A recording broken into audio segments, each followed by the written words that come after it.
कि भिक्षु का जीवन एक प्रोफेशनल के तौर पर होता है। भिक्षु का जीवन जो होता है वो धम्म के खोज, स्पेशली सिद्धार्थ गौतम के 29 साल से लेकर 35 साल तक का जो काल था, उस काल को अनुसरण करना ये भिक्षु का जीवन होता है। और अपने आप को परिपक्व बनाने के बाद में ही, पश्चात ही उनके 35 के आगे का जीवन जीना है। प्रथमतः हमने 29 से लेकर 35 तक का जो काल है उसका अनुसरण करना है, वो भिक्षु के लिए उपदेश दिया है। और ये वर्षावास शुरुआत काल में भिक्षु के लिए ही था, लेकिन आज एक प्रथा बन गई है। स्पेशली ये दुनिया की प्रथा नहीं है, इस थाईलैंड में वर्षावास चलता है। वो वर्षावास का ज़्यादातर के वर्षावास थाईलैंड में चलने वाला, श्रीलंका में चलने वाला जो वर्षावास होता है वो बुद्ध के 29 से लेकर 35 साल तक के काल को मध्य नजर रखते वर्षावास किया जाता है। लेकिन यहाँ का जो भारत बोलने से विदर्भ महाराष्ट्र का वर्षावास करने का जो प्रथा है वो उससे भी हट गया है।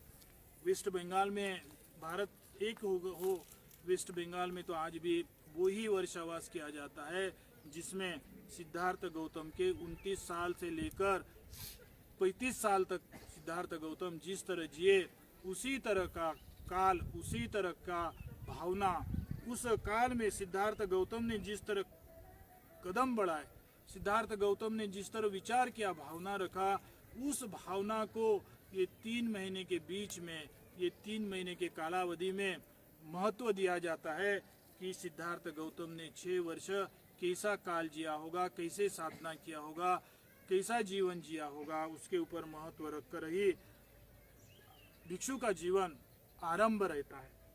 आज प्रथा काफी यहाँ बदल गई, दुनिया के बुद्ध धम्म में नहीं बदला है। विदर्भ बोलो, महाराष्ट्र बोलो, अब हमारे यहाँ सुविधाजनक बदला गया है। लेकिन आज भी दुनिया में जो वर्षावास होता है वो कुछ बहुत तो बदला गया होगा। 2500 वर्ष हो गए, ऐसा नहीं कि 2500 वर्ष पहले जो होता था वो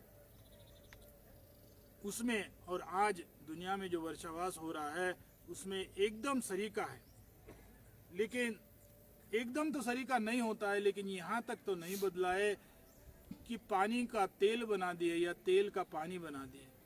पानी के अंदर का जो मीठा खारा पार्ट रहता है उतना बदल गया, लेकिन इतना नहीं बदल गया कि पानी का तेल बन गया, तेल का पानी बन गया। आज हमने कम से कम तो भी वर्षावास के बीच में एक हम धार्मिक तौर पर जो बिहार से होने वाला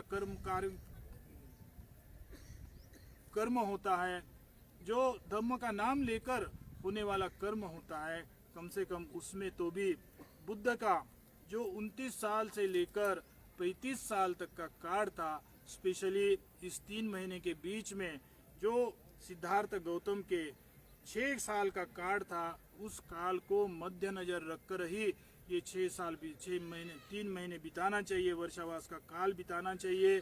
अदरवाइज एक फंक्शन हो जाएगा, एक रीति रिवाज हो जाएगा। बुद्ध ने कभी अपने जीवन में या कभी अपने धम्म में रीति रिवाज या फंक्शन को पुढ़ाकार नहीं दिया, उसको आगे ले जाने के लिए नहीं बोला। बुद्ध ने हर वक्त, सिद्धार्थ ने हर वक्त अपने वाणी के माध्यम से, अपने आचरण के माध्यम से हमें जीवन सिखाया है। हमें ना तो रीति रिवाज सिखाया है, ना तो हमें कुछ फंक्शन सिखाया है। हमें बुद्ध ने अपने जीवन जीने का तरीका सिखाया है, जीवन जीने का प्रथा सिखाया है। तो ये वर्षावास जो है ये भी एक रीति रिवाज नहीं, ये भी एक फंक्शन नहीं, ये भी एक, इसमें से भी हमने अपने जीवन को जीने का तरीका, अपने जीवन के अंदर में निर्माण करने वाली श्रद्धा, अपने जीवन के अंदर में निर्माण करने वाली भावना को निर्माण करना चाहिए। इस तरह के ये 3 महीने होते हैं। वर्षावास के लिए और भी कुछ आप लोगों के साथ वार्तालाप करना है, लेकिन आज यहाँ वक्त हो जाने के कारण वर्षावास का पहला भाग के रूप में आज यहीं प्रवचन समाप्त करते हैं। नेक्स्ट वीक वो भी वर्षावास का आज जो प्रवचन हो रहा है उसी को ही कंटिन्यूता वर्षावास का सेकंड भाग करके अगले हफ्ते भी पता नहीं वो प्रज्ञागिरी से होगा या महासमाधि भूमि से होगा, बुद्धनाग विहार से होगा या और कहीं से होगा, लेकिन नेक्स्ट वीक का प्रवचन भी आज जो वर्षावास का कुछ भाग बचा है उस भाग को संपन्न करने के लिए अगला हफ्ता भी उसी में ही इस्तेमाल किया जाएगा। तो आज वक्त होने के कारण आज का 17वां जो भाग है, ऑनलाइन प्रवचन का 17वां भाग है, उसे यहीं समाप्त करते हैं।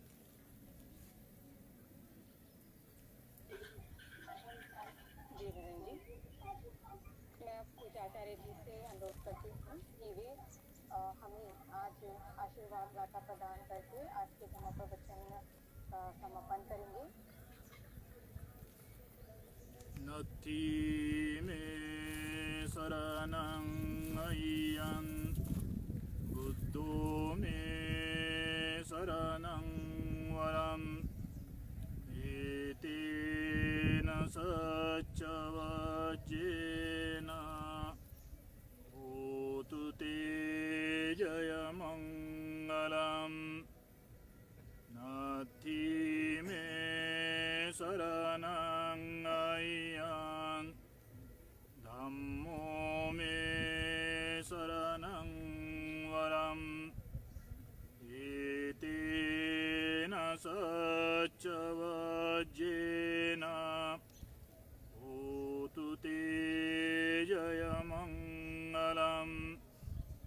नत्थि मे शरणं अय्यं संඝो मे शरणं वरम् एतेन सच्च वज्रेण होतु ते जयमङ्गलम्।